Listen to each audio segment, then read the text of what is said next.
Hello there. One Labour Party deputy leadership no-hoper has come up with a hoot of a policy proposal that his party will love, but the rest of us will look on with total disbelief.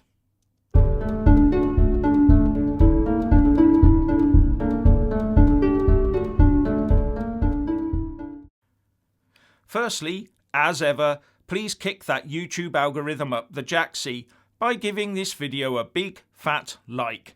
And I do generally upload new videos every day, so please check back regularly. Now, Labour Deputy Leadership hopeful and frontbench Corbynista Richard Burgon has promised he would change the party's rules so that its leadership won't be able to back military action unless the party members had given it the OK first. So if Labour was ever in power again, its members would hold the veto on the use of UK military power. An ingenious way for the Labour frontbench to pass the buck. Let's put that another way. Should the UK ever be stupid enough to put Labour back into power, a group controlled by hard left momentum types who not only want to strip the UK of its security and defence capabilities, but also want the country run by a foreign power, the EU, would have the say on whether the country defended itself or not. The only caveats to this, said the Shadow Justice Secretary, would be where a national emergency exists or where military intervention had already been given UN approval. Firstly, who would define national emergency?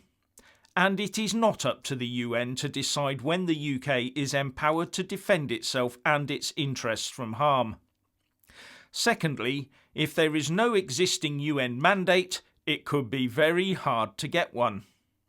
Thirdly, it's not like you could poll Labour Party members the next day, is it? And what would the polling rules be? What turnout? What percentage? Etc. And why exclude the millions of voters who are not Labour Party members? Why are the rest of us non-soy latte guzzling proletariat being ignored?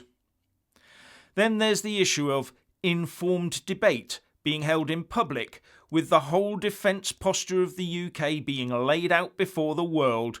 Brilliant. Not. You can imagine the scenario, can't you?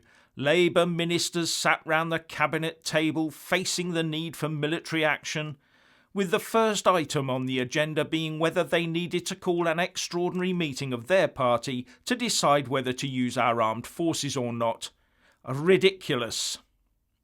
Can you imagine if a Labour cabinet then defined an incident as a national emergency just so they could take action, only to have some bright spark taking them immediately through the courts to challenge it?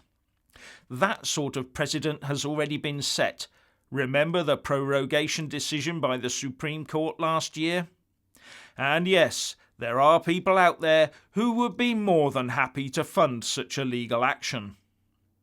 So you could conceivably end up with an incident somewhere abroad that is not a national emergency and that has no UN mandate covering it, that if not dealt with immediately could end up with the loss of life, maybe British lives. All we'll end up with from these snowflake Corbynistas would be a surrender note to any invading force of 3 or more people armed with nothing more than an air rifle. And the worst of this completely hopeless and ill-thought-through proposal is that it is not put forward as a way of improving UK decision-making where the use of military is concerned.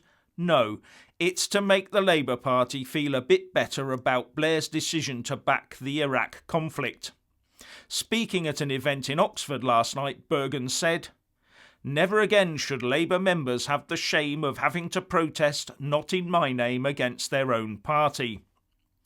Instead of this, Labour should have dealt with Blair back then. A pitiful proposal from a senior member of an unelectable party. Anyway, if you want to hear more from me, please don't forget to subscribe and also press that little bell, or you won't get any notifications. And if you want to see more of me, buy a mug with my mug on it. Anyway, what do you think about Richard Burgon's proposal? Please share and comment, and thank you for watching. please do like and share this video, and also subscribe to my channel. And when subscribing, please do remember to press on the little bell next to the subscribe button. That way you'll get an alert every single time I put up a new video. And thank you very much for watching.